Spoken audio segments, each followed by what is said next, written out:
Bismillahirrahmanirrahim. Assalamualaikum warahmatullahi wabarakatuh. Terima kasih kepada program Magister Ilmu Hukum Universitas Batanghari pada kesempatan ini telah memberikan waktu kepada saya untuk mempresentasi proposal tesis saya, dan tentu yang saya hormati para penguji dan pembimbing tesis proposal tesis saya.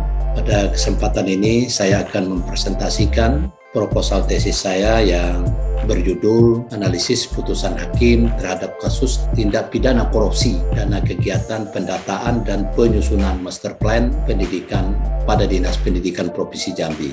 Putusan nomor 20/PID/SUS tindak pidana korupsi /2016 PN Jambi. Adapun yang melatar belakangi dari penelitian saya ini adalah pertama, melihat persoalan bangsa Indonesia yang hari ini hari-harinya kita disuguhkan dengan berita tentang aparat penyelenggara negara yang tersandung dalam kasus korupsi. Hal ini menunjukkan bahwa telah terjadi degradasi, rapuhnya moral dan rendahnya tingkat kejujuran dari aparat penyelenggara negara yang menyebabkan terjadinya korupsi.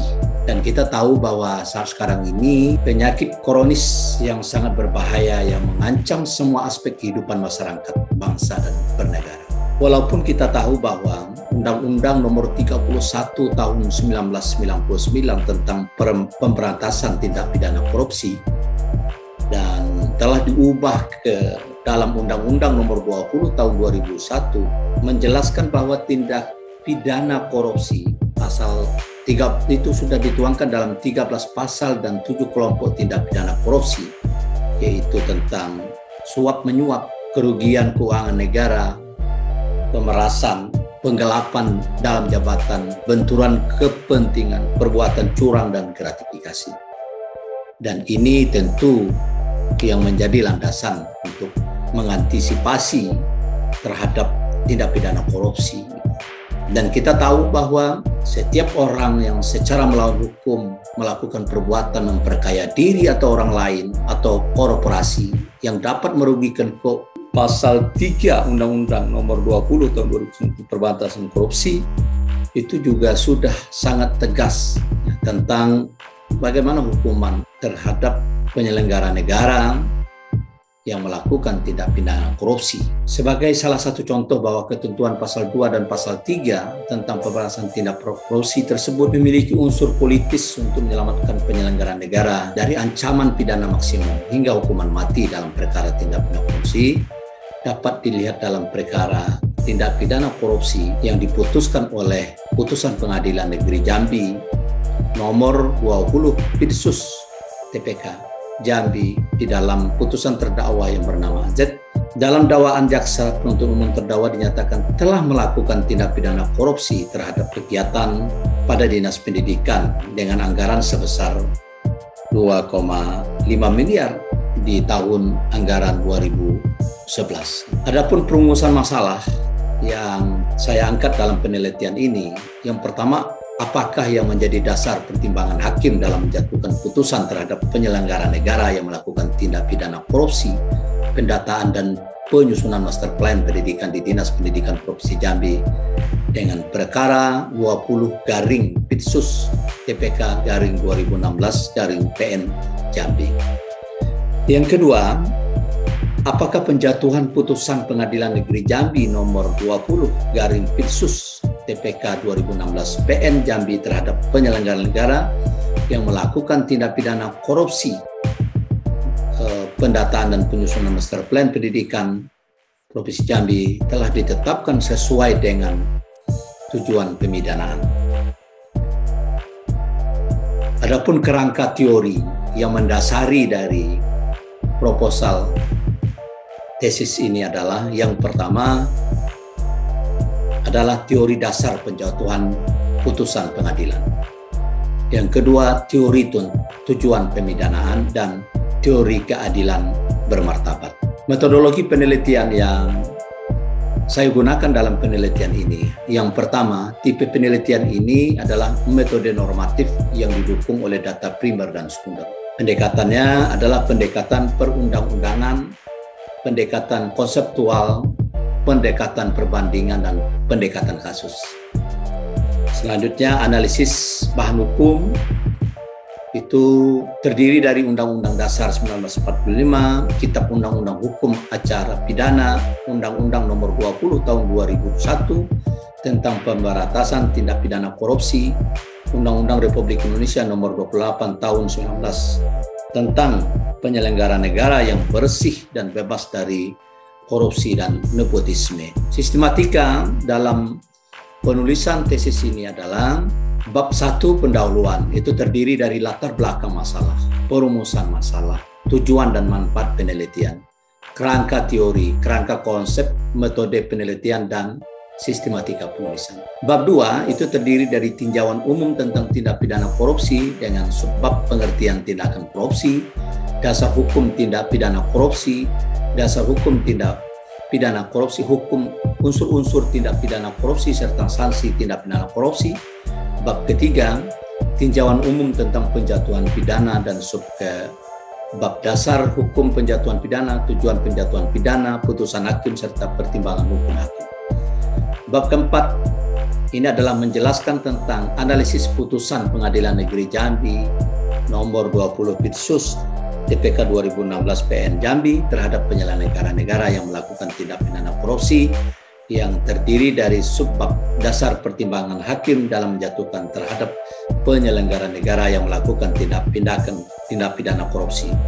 Analisis putusan Pengadilan Jambi nomor Pitsus Jambi serta subbab penjatuhan putusan terhadap penyelenggara negara yang melakukan tindak pidana korupsi, tinjauan dari asas tujuan putusan Hakim Jambi, serta menjelaskan bagaimana sanksi hukum pidana terhadap yang berbasis keadilan bermartabat.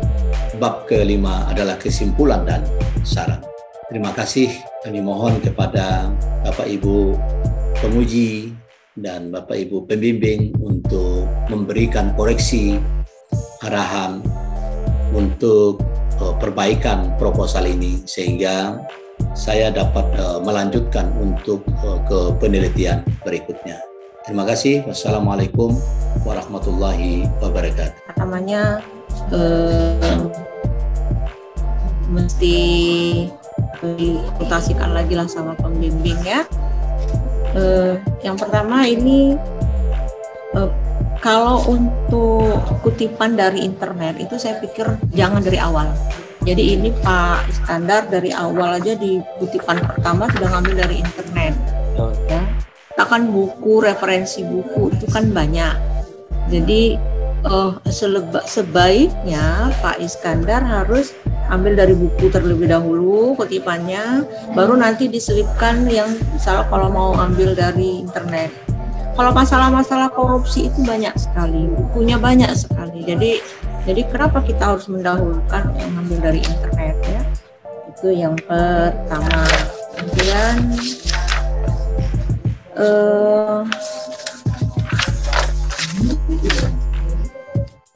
cara pengetikan juga tolong diperhatikan. Kemudian juga dalam pengetikan itu misalnya kalau pasal, kata-kata pasal itu diikuti dengan angka, maka P harus huruf kapital ya, itu. Jadi memang hal kecil tapi itu karena sudah menjadi ketentuan yang baku, kita harus mengikutinya dan menerapkannya ya Pak Iskandar. Kemudian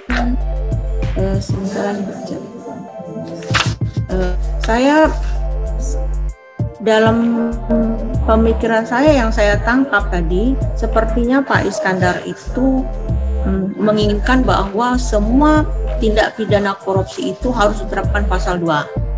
Itu kalau yang saya tangkap dari keinginan Pak Iskandar ya, betul ya Pak Iskandar? Harus diterapkan pasal 2. Dilihat ya. Dilihat dari konteks kasusnya. Dilihat dari konteks kasusnya. Nah, kalau yang ini master plan ini, apakah ini dalam kondisi keadaan tertentu, maka harus diterapkan pasal 2. Nah, kalau misalnya dipertanyakan, misalnya di dalam kondisi bencana alam, itu Bapak menginginkan tuntutannya adalah pidana mati, saya pikir itu memang ada aturannya. Tapi kalau misalnya seperti di sini yang dicontohkan tentang master plan, kemudian ada lagi yang kasus di mana nih Bapak nunjukkan satu lagi untuk perbandingan di Pengadilan Wonosobo ini. Ini kan tentang pengadaan pemadam kebakaran. Nah, 2 kasus ini Bapak juga menginginkan menuntut pidana mati seperti itu. Nah, coba tolong dipikirkan kembali ya terhadap tadi kan Bapak lihatnya dari per kasus ya. Apakah kasus ini pantas untuk dipidana mati seperti itu? Kalau misalnya Bapak ingin mengajukan hukumannya diperberat, ya bagus diperberat saja, tapi tidak untuk pidana mati. Untuk kategori pidana mati itu ada kategori tersendiri, ya. Kemudian ada beberapa kutipan-kutipan, ya. Contohnya di halaman 8 ini di paragraf terakhir. Nah, ini kan Bapak mau mengutip, nah yang kutipannya itu catatan kakinya ada di halaman 11, di halaman 9. Kita harus jelas dari mana kita mulai mengutip, ya. Nah, kalau misalnya Bapak itu mulai mengutipnya dari perkembangan kasus, ini kan berarti kan sudah lebih dari 5 baris.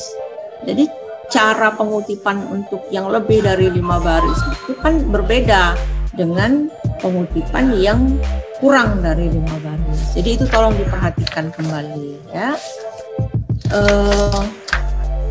Kemudian di halaman 11 ada kata-kata yang di sini bertantangan. Nah, bertantangan maksudnya apa nih bertantangan? Bertentangan, Bu. Kemudian juga dokumen master plan pendidikan. Bukan seperti ini cara kita membuat catatan kaki. Jadi ini tolong diperhatikan kembali, Pak, ya, di halaman 11 ya. Begitu juga di halaman 12. Ini muncul kata-kata Undang-Undang Nomor 20 tahun.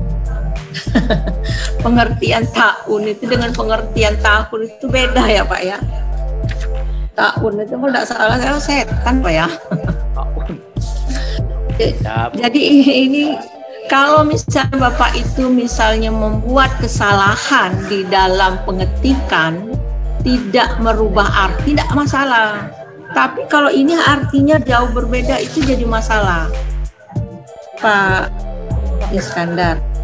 Nah, kemudian di halaman 14, Pak, Bapak kan ingin membandingkan ini, membandingkan dengan perkara nomor 20 dengan perkara nomor 80 di Wonosobo. Nah, pertanyaan saya, kalau biasanya kalau kita ingin membandingkan sesuatu, itu harus hal yang sama. Tidak bisa kita membandingkan sesuatu dengan hal yang berbeda, ya, Pak Iskandar. Ya. Di per 20 itu tentang master plan. Sedangkan di perkara nomor 80 ini tentang pengadaan mobil pemadam kebakaran. Kenapa Bapak harus membandingkannya? Lagian dia jauh juga. Setiap daerah itu juga ada pertimbangannya tersendiri, ya. Jadi kalau kita ingin membandingkan sesuatu, tentu yang harus kita lihat adalah sifat yang samanya, gitu ya, kepentingan yang sama, kronologi yang sama, bila perlu dalam perkara yang sama, antara terdakwa 1 dengan terdakwa 2, misalnya kenapa putusannya berbeda. Nah, itu kita bandingkan misalnya seperti itu. Itu mungkin lebih mengena daripada Bapak membandingkan dengan perkara yang berbeda berbeda kepentingannya, berbeda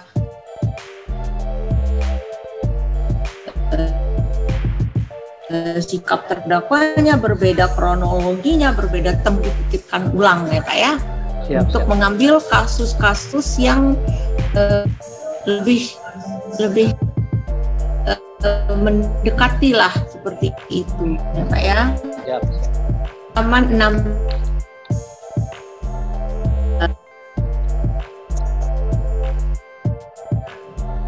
di halaman kenapa penyelenggara negara itu selalu adanya ancaman pidana mati. Nah ini pertanyaan ini saya nanyakan kepada Bapak, kenapa Bapak mempertanyakan ini? Rujukannya mana? Pak Iskandar ya, tadi tolong diperhatikan ya, sambil dicatat ya Pak ya. Nanti apa yang saya tanya catat nanti lupa gitu ya. Nah, kemudian ada lagi di sini pernyataan padahal diketahui bahwa kesempatan penyelenggaraan negara untuk melakukan tindak pidana korupsi khususnya terhadap dana bencana alam lebih besar. Nah, ini maksudnya apa gitu Pak? Jadi sedangkan Bapak tadi bercerita yang di depan itu tadi adalah tentang kasus master plan gitu ya Pak ya. Jadi maksud saya begini, harus ada benang merah penyambung kata kenapa mesti harus dengan ancaman mati. Saya tahu maksudnya, cuman kan ini tidak nyambung cerita kita tentang master plan, kemudian dibandingkan dengan cerita pemadam kebakaran, kemudian Bapak berbicara tentang pidana mati. Di sini terhadap bencana alam. Nah, kan nggak nyambung itu Pak ya. Jadi setiap kata per kata dari paragraf per paragraf antara yang satu dengan yang lain itu harus ada sifat kesinambungan yang mempunyai maksud dan tujuan yang bisa dimengerti gitu Pak ya. Nah, kemudian di sini disebutkan juga di halaman 16, kita masih di halaman 16 tentang Undang-Undang Tindak Pidana Korupsi, memberi kesempatan agar penyelenggara negara terhindar dari ancaman pidana mati. Nah, maksudnya ini apa? Memberi kesempatan agar penyelenggara negara terhindar dari ancaman pidana mati. Ini pernyataan siapa? Maksudnya apa? Ditujukan untuk siapa? Seperti itu. Ya? Ya. Oke, jadi itu nanti perlu diperhatikan kembali ya Pak ya. Nah, kemudian untuk rumusan masalah. Untuk rumusan masalah sebenarnya ini bagus. 3 ini bagus, tetapi kalau menurut saya sangat terlalu luas, apalagi ketika Bapak berbicara tentang tujuan pemidanaan. Tujuan pemidanaan itu kan ada 3. Yang mana yang mau Bapak pilih dari ketiga tujuan itu? Atau Bapak ingin menjelaskan secara keseluruhannya dihubungkan dengan perkara Bapak ini? Dalam perkara ini ya, kan kita di sini kan judulnya ini kan putusan perkara nomor 20. Kecuali kalau misalnya Bapak mengatakan tindak pidana korupsi secara umum dengan hubungannya dengan tujuan pemidanaan, itu masih sifatnya umum. Tapi kan ini kita lebih fokus kepada putusan nomor 20 ini. Seperti itu. Jadi tujuan yang ingin dicapai dengan tujuan pemidanaan Bapak ini apa? Itu harus jelas gitu. Nah, kalau menurut saya untuk dalam kategori tesis, apalagi misalnya dalam waktu yang cukup 2 bulan dalam penelitian, saya berpikirnya ini berpikiran saya Pak ya, nanti Bapak konsultasikan lagi dengan pembimbing, cukup 2 saja, nggak usah terlalu banyak. Jadi rumusan masalah yang pertama dengan rumusan masalah yang ketiga saya pikir udah cukup. ya Pak ya. Itu kalau kita mau menghubungkannya dengan tujuan pemidanaan, ini benar-benar sangat luas. Siap. Kembali di halaman 18 secara pengetikan ya Pak ya, tujuan pemidanaan. Nah, teori di sini sesuai dengan apa yang Bapak sampaikan. Bapak melihat tujuan penjatuhan putusan pengadilan atau putusan hakim. Ya, judul ya di halaman 20 itu. Kalau judul putusan hakim. Ya Pak ya, teori. Ya nanti dirubah kembali. Saya cuma mengingatkan itu. Kemudian teorinya udah benar ya, cuman hanya nomor. Bapak itu Pak, kalau misalnya sudah habis ngetik, itu tolong diperiksa kembali. Jadi teori keadilan bermartabat ini harusnya teori yang ketiga, bukan teori yang keempat. Ini. Juga banyak pengetikan yang melebihi cara pengetikannya yang masih salah. Terakhir saya di analisis bahan hukum di halaman 33. Analisis bahan hukum ini Pak, kalau menurut ketentuan Bapak harus membedakan terlebih dahulu apakah analisis yang secara bahan hukum primer, bahan hukum sekunder, dan bahan hukum tersier ya. Itu yang mengenai isi proposal. Nah, kemudian terakhir mengenai daftar pustaka. Nah, daftar pustaka ini susunannya terbalik Pak. Jadi buku terlebih dahulu, baru peraturan perundang-undangan ya. Dan kemudian juga di sini buku yang Bapak ini rata-rata buku lama semua. Buku baru Bapak cuman ada 1 2016, 2013 dan 2012, yang lain buku lama. Jadi kalau untuk keupdatekan suatu ilmu, maka referensinya juga harus yang terupdate, yang artinya yang baru gitu. Nah, itu dari saya. Untuk selanjutnya saya persilakan kepada Bapak Dr. Sahabudin. Silakan Pak Sahabudin.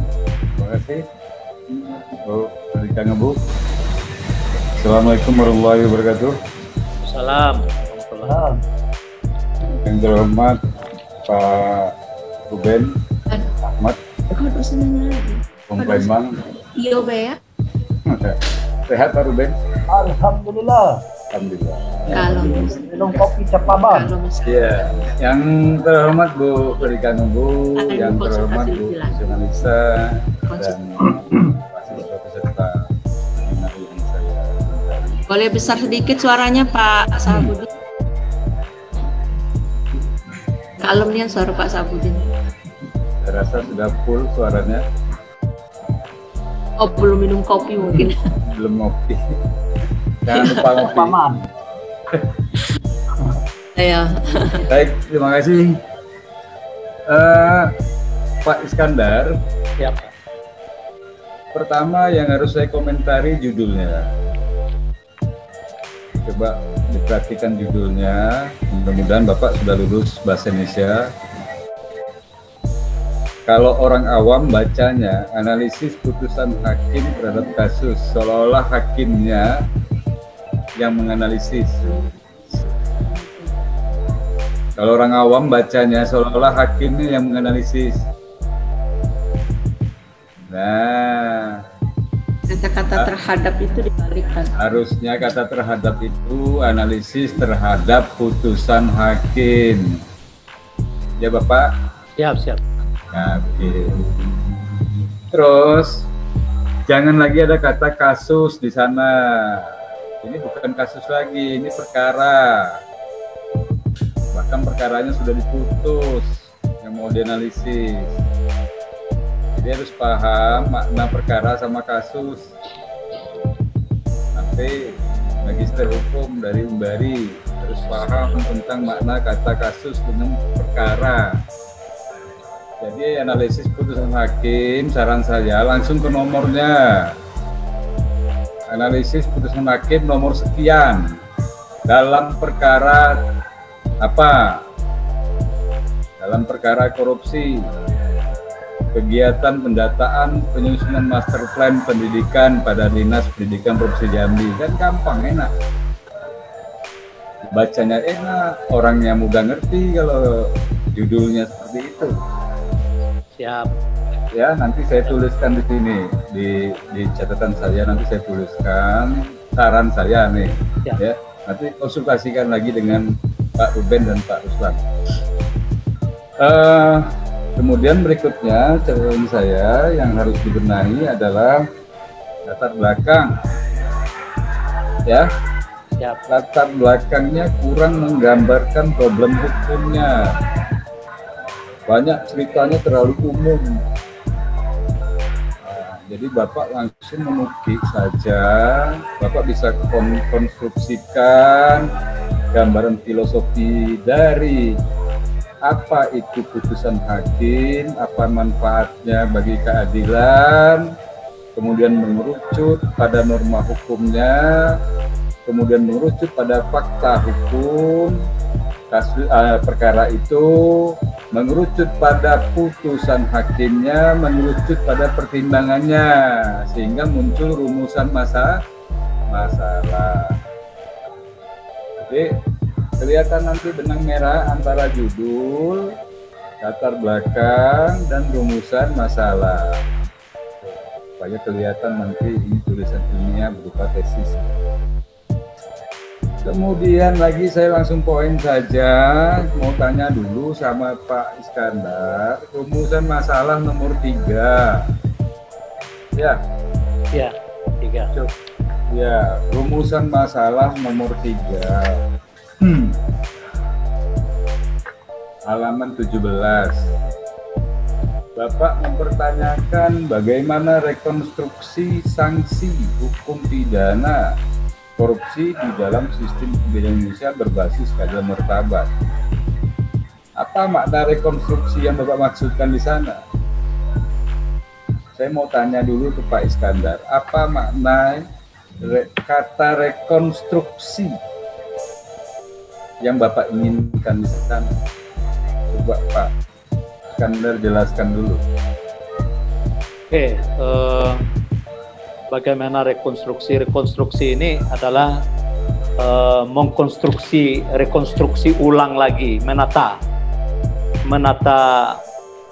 ulang lagi sanksi-sanksi hukum pidana yang berkeadilan untuk para pejabat negara yang melakukan korupsi, supaya lebih jelas gitu ya.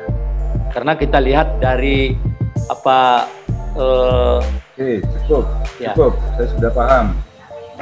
Kalau itu yang Bapak pertanyakan, maka judulnya bukan itu. Maka judul tesis Bapak bukan itu. Ya, mohon maaf, Bapak hanya menganalisis putusan hakim. Benar apa enggak putusannya? Kalau itu ceritanya lain lagi. Jadi nggak nyambung banget dah. Siap. Tolong dibicarakan lagi ya. Siap. Itu bicaranya lain lagi. Sudah membangun hukum, politik hukumnya ceritanya beda. Betul. Ya. Oke. Siap. Baik. Terus selanjutnya ya berkaitan dengan rumusan masalah nomor 3, tentunya tujuan penelitian nomor 3 ya. Kalau nanti berubah ya. Kemudian teori, Bapak harus pahami lagi apa makna teori, apa beda teori dengan definisi, apa beda bunyi teori dengan pengertian, ya. Sekarang saya tanya dengan Bapak, yang mana bunyi teori? Yang salah satu yang Bapak tulis ini, yang mana bunyi teori? Saya ingin tahu dulu. Yang mana bunyi teori? Misalnya teori dasar penjatuhan putusan pengadilan. Yang mana bunyi teorinya? Bunyi teorinya nanti pasalnya itu Pak, undang-undangnya. Oh, Bapak. Yang namanya teori itu sifatnya universal. Apakah pasal itu berlaku pada negara lain? Apakah berlaku universal pasal itu?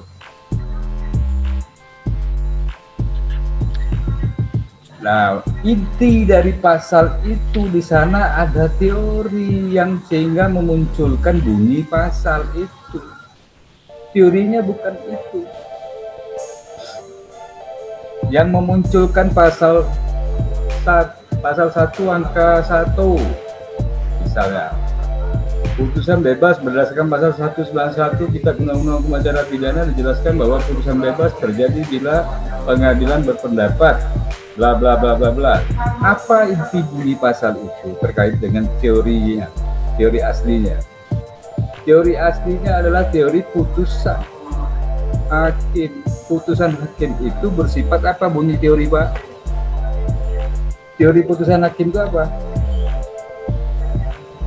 Dalam perkara pidana putusan hakim apa bunyi teorinya?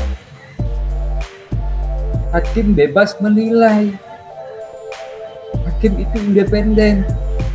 Ini universal. Yang ngomong Aristoteles dan kawan-kawan. Bapak harus cari literaturnya. Itu bukan bunyi teori, itu bunyi pasal. Jadi tolong pahami lagi mana yang teori, mana yang bukan. Teori dasar penjatuhan putusan pengadilan. Saya baru dengar ini, teori dasar penjatuhan. Konteksnya adalah teori putusan hakim. Nah, putusan hakim itu teorinya adalah dalam perkara pidana beda dengan dalam perkara perdata. Dalam perkara pidana teorinya berbasis pada negatif wetzelik. Pada negatif wetzelik. Hakim bebas menilai. Nah, hakim bebas menilai sehingga dianya nanti memutuskan pun bebas. Karena apa? Karena dalam teori Grotius dan kawan-kawan mengatakan bahwa hakim itu wakil Tuhan di muka bumi. Sehingga dia bebas menilai. Tuhan telah memberikan perwakilannya.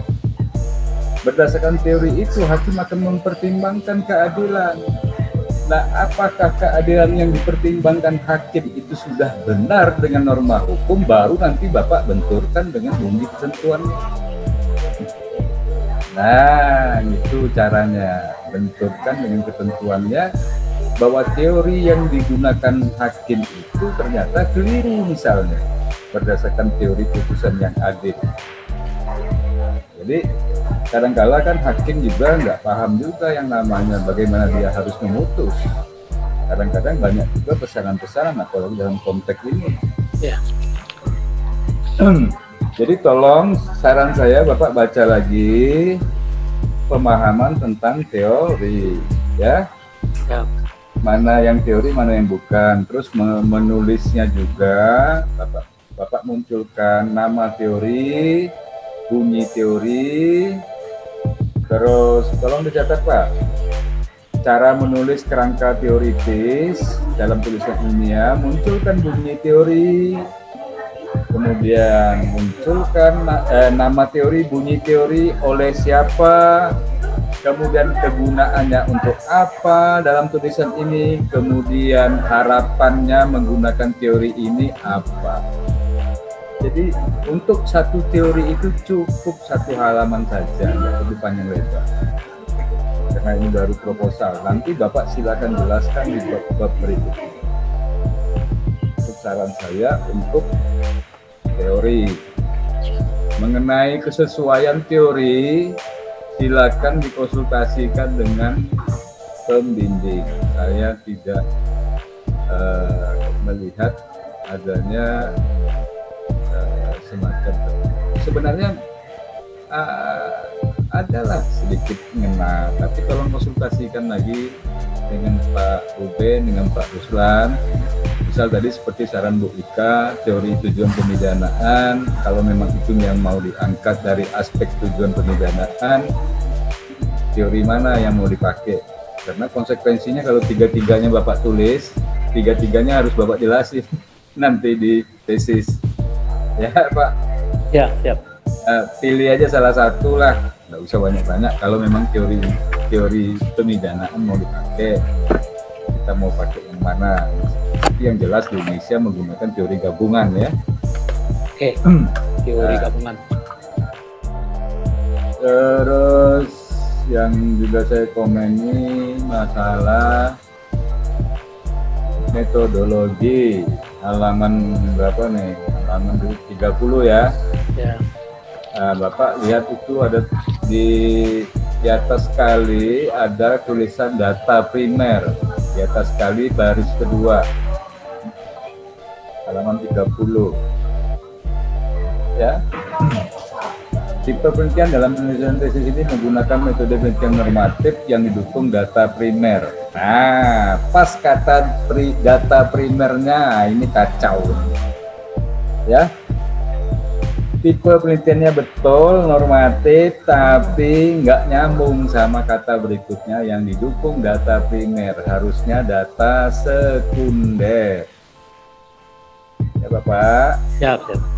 Datanya data sekunder, bukan data primer. Bapak tidak melakukan wawancara, Bapak tidak melakukan penelitian lapangan. Datanya data sekunder dibagi 3, bahan hukum primer, bahan hukum sekunder, bahan hukum tersier. Oke, Bapak? Ya, ya, oke. Oke, yang di bawahnya udah benar. Siap. Oke. Yang lainnya saya setuju dengan Bu Rika, cuman saya tidak tahu nomenklaturnya apa di buku pedoman metode cara penulisan tesis di magister. Ada analisis bahan hukum, saya nggak tahu kalau di sana diberlakukan istilah nomenklatur itu. Setahu saya nomenklaturnya analisis data. Tapi kalau ada di sana analisis bahan hukum ya ikutin aja. Sistematikanya nanti tinggal dibicarakan dengan Pak Ruben dan Pak Ruslan. Daftar pustakanya memang terbalik dan banyak bahan pustaka zaman lama. Begitu saja saran saya untuk Pak Iskandar. Semangat terus Pak Iskandar. Siap. Assalamualaikum warahmatullahi wabarakatuh. Waalaikumsalam. Iya. Terima kasih. Waalaikumsalam warahmatullahi wabarakatuh. Terima kasih Pak Dr. Sabudin. Selanjutnya Pak Ruben. Silakan Pak Ruben. Terima kasih Bu yang cantik. Oh. Halo. Kacamatanya bagus sekali. Halo Bu, bisa dengar suara saya? Terdengar Bisa, Pak dengan bisa. Oh, dengan jelas. walaupun agak kecil tapi terdengar. Iya, mungkin ini apa itu? Saya kira sudah maksimal nih. Nah, seperti di dalam suatu ruang karaoke gitu ya Pak ya. Saudara Iskandar Nazari ya. Siap. Yo, jadi itu tadi masukan-masukan catatan ya.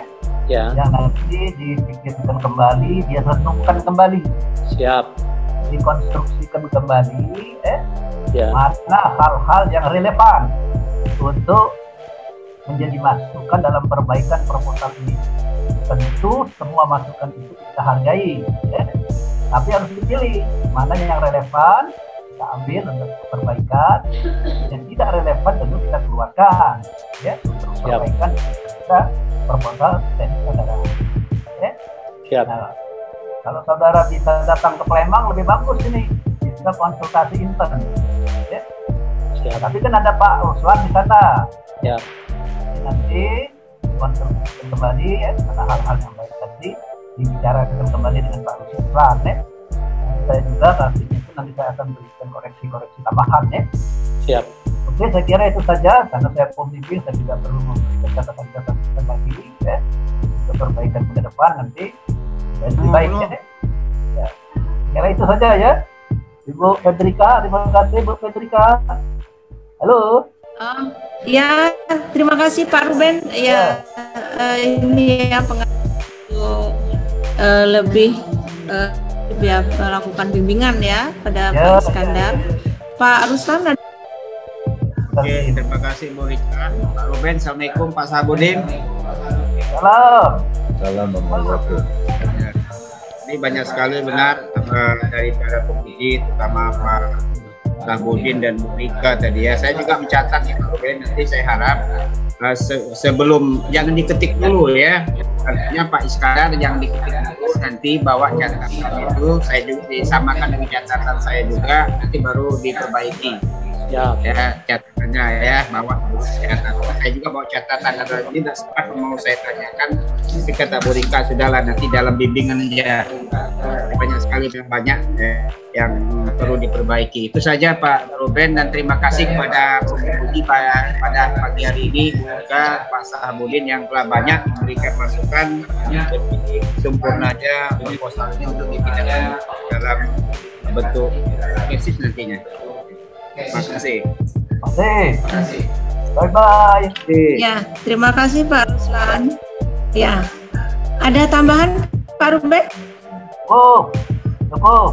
Nanti konsultasi kembali saja. Mengingat Cukup, waktu. alhamdulillah. Waktu. Ya,